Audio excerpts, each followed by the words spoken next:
Aninha, domingo, Dia dos Pais, e nós sabemos, né, que as responsabilidades aí que envolvem a família estão sendo cada vez mais divididas entre os pais. Vemos também, com naturalidade, ambos trabalhando e arcando com as despesas que envolvem a casa e os filhos. Mas a vida nos surpreende sempre e nem tudo sai como planejamos. De repente, um dos dois tem que assumir sozinho o papel de provedor. E aí, como é que fica? Quando a mãe trabalha fora e o pai fica em casa, o que fazer? Como dar conta dos afazeres da casa, os afazeres domésticos, mas também da vida e da rotina da criança? Arrumar a mochila da escola ou mais cedo, trocar fralda, né? Preparar e cuidar da casa para receber esse bebê que logo vai engatinhar, que logo vai começar a se apoiar pelos armários. Hoje a gente vai falar um pouquinho sobre o papel do pai e da mãe. E hoje muita coisa mudou. Para falar conosco, num bate-papo gostoso, a gente recebe a Erlane Chaves, psicóloga. Seja bem-vinda mais uma vez, Erlane. Obrigada. Sempre um prazer recebê-la. Eu que agradeço. Erlane, a história mudou muito, né? Porque antigamente a gente via o homem como provedor da casa, arcando com as despesas e trabalhando fora. Mas a mãe cuidando das atividades domésticas, cuidando das coisas que envolvem o filho. Mas hoje não é obrigatoriamente assim. Exatamente. Primeiro a gente fala um pouquinho de papéis, né? Quando a gente pensa em papéis que na verdade são funções atribuídas de uma forma cultural, histórica, social, aos deveres e direitos de cada um, de cada sujeito. Né? Então, quando a gente pensa, antigamente falando, a gente falaria realmente de um homem que seria esse provedor da casa e de uma mulher que ficaria especificamente com as questões da maternidade, com as atividades de casa, né? Então, o homem era, digamos, mais ativo e a mulher mais passiva. Nessa época, a mulher ela não podia desejar. A mulher, ela era o que o homem desejava, o que o homem queria. É tanto que a gente até fala, Freud colocava muito a questão das histéricas, né? Que eram muitas mulheres que elas não podiam falar, fazer, desejar e elas transformavam em forma de doenças no próprio corpo. Não que isso não aconteça hoje, mas com menos frequência do que antigamente. Então, a gente vê que houve uma mudança, na verdade, uma nova configuração. Hoje a mulher ela pode desejar, hoje ela pode estudar, hoje ela pode trabalhar. E hoje o casal ele está mais voltado para o desejo de cada um.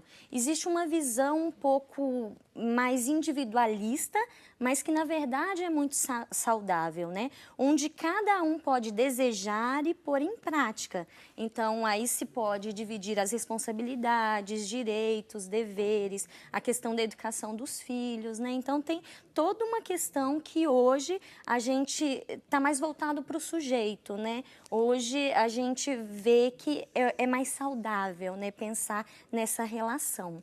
Antigamente, até por causa da influência cultural mesmo, né, havia muito preconceito no sentido do pai, por exemplo, ser um dono de casa.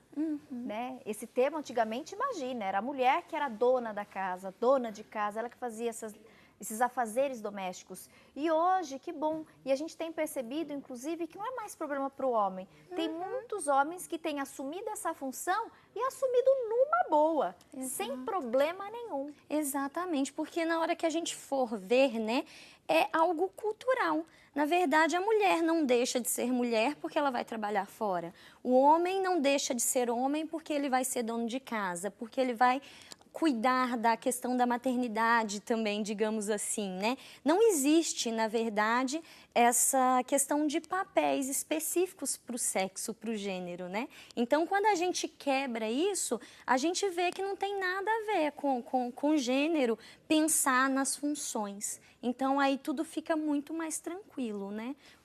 Eu queria até abordar um pouquinho, gente, algumas pesquisas têm indicado, dentre outras, né, constatações, que o cuidado dos homens dedicados aos filhos nas primeiras semanas de vida modifica muito o cérebro, tem uma influência direta. Olha, faz muito sentido, né? Ali no sentido da estimulação, no sentido de estar ao lado. A criança, o nosso cérebro, ele é movido por estimulações, são as primeiras redes neurais, né? Então faz muito sentido quando a gente pensa em um pai estar mais presente, né? A mãe está mais presente também, e aí é mais estímulo para o cérebro, né? Então, consequentemente, isso vai ser melhor para a criança, né? Eliane, a gente vive hoje num tempo muito difícil, né? Uma situação econômica do país muito difícil, e é muito comum casos em que antes pai e mãe trabalhavam. E hoje muitas mães trabalham, muitos pais estão em casa em função aí do desemprego. No caso de uma criança um pouquinho maior, seus 6, 7, 8, até 9 anos, com esse pai agora em casa, quais seriam essas orientações que você poderia contribuir para a gente? Porque a primeira notícia é sempre um choque, né? Para o pai, Sim. e isso acaba refletindo na vida de todas as pessoas que estão dentro do ambiente familiar, daquela casa. Sim. Mas como lidar com isso? Quando a gente pensa nessa questão, a criança ela sempre vai precisar de segurança, de afeto, de apoio, de amor, né? Independente de como seja a configuração da família. Então, pensando nesse pai que cuida, essa mãe que vai para o mercado de trabalho, ela vai ter que ter o tempo com aquela criança para poder passar todos esses valores, né? Então, passar amor, carinho, afeto, segurança, confiança, mesmo estando longe. Então, é aquela questão de separar um tempo de qualidade. Não vai poder estar o tempo todo junto. O pai vai estar o tempo todo junto, mas que o tempo que a mãe esteja, que vai estar com essa criança, seja um tempo de qualidade, que seja verdadeiro. É até interessante que os pais eles sempre estejam muito tranquilos com as suas escolhas. Porque quando a gente pensa antigamente naquela mãe também que tinha 10 filhos, será que ela era dona de casa, ela ficava por conta da maternidade, mas será que de fato ela conseguia transmitir tudo de afeto como essa mãe adequada? Talvez não. Então, o mais interessante é saber que a escolha dessa mãe, a escolha desse pai, foram escolhas adequadas, que eles estão satisfeitos com o papel que eles estejam ocupando e que, de fato, consigam estar inteiros com essa criança, porque ela vai sentir tudo isso também.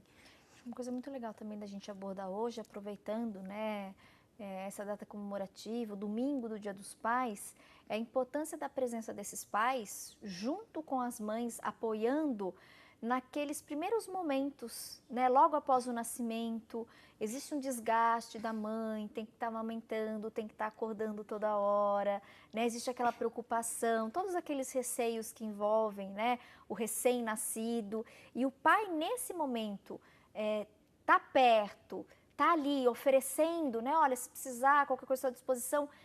Isso hoje é fundamental. Fundamental. Quando a gente pensa para a mulher, é uma mudança muito grande, né? Tanto que tem muitas mães que enfrentam a questão da depressão pós-parto. Então, ela vai enfrentar várias mudanças. A mudança do corpo, a mudança de agora ser responsável por um ser. Muitas mães sentem muito medo dessa nova experiência, né? Como que eu vou cuidar de alguém? Algumas, quando a gente pensa na mulher da modernidade, que trabalha fora, que faz 1000 coisas, às vezes a mulher vai pensar, né? Mas eu tenho que fazer tanta coisa, eu já não dou conta, imagina ser responsável por um filho.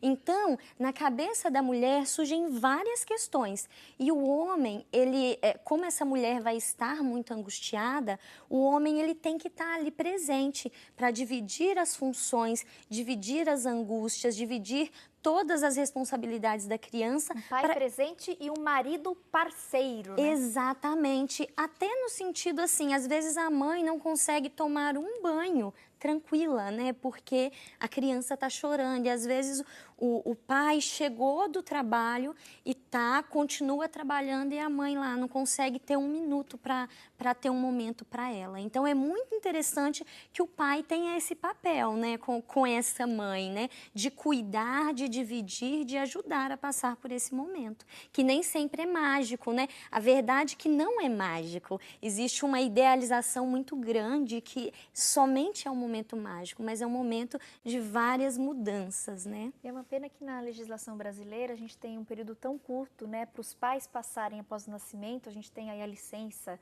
maternidade, né, que as mães tiram, mas os pais são ali poucos dias para ter contato nessa fase, né, nessa primeira fase, que é importantíssima.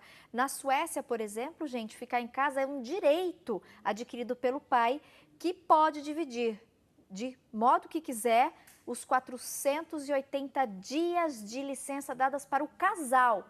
Não é para a esposa, não é para a mãe, é para o casal. Muito legal, né, o que acontece na Suécia. Desde que, no mínimo, 60 dias sejam aí para o homem. Então, tem esse direito dividido. Que delícia, Pena né? que no Brasil não é assim, porque Que muitos pena. pais querem até participar mais, mas a nossa legislação não permite. Não né? permite. Que pena, né? Porque faria tanta diferença nesse primeiro ano de vida, né? Os dois poderem curtir e passar todos os momentos, tanto os bons quanto a questão das obrigações mesmo, né? Com a criança faria muita diferença. No próximo bloco a gente vai falar um pouquinho também sobre aquela troca de papéis, né? Quando a mãe cumpre o papel de mãe e pai, ou quando a gente tem outros casos na família, de repente um tio assume, né, essa figura paterna, um avô. Você que está em casa pode participar desse bate-papo, pode dar a sua opinião ou contar um pouquinho da sua história. Se você quiser falar com a gente como pai, se você quiser conversar conosco no papel do filho, dando o seu depoimento, falando um pouquinho sobre o seu pai, aproveite os nossos espaços nas redes sociais ou liga e deixa seu recadinho aí com a nossa equipe de call center, 0800 777 0021, e nas redes sociais é só procurar os nossos perfis do programa Mulher.com Oficial e o meu perfil Tatiane Camargo TV, tudo junto. Tem lá o perfil no Instagram, tem fanpage no Facebook, onde vocês acharem mais fácil se manifestar. Participe da nossa entrevista. Volto daqui a pouquinho para a gente continuar com a nossa prosa, tá bom? Falando um pouquinho hoje, então, sobre os pais, sobre essa relação e o papel, né, da figura aí paterna.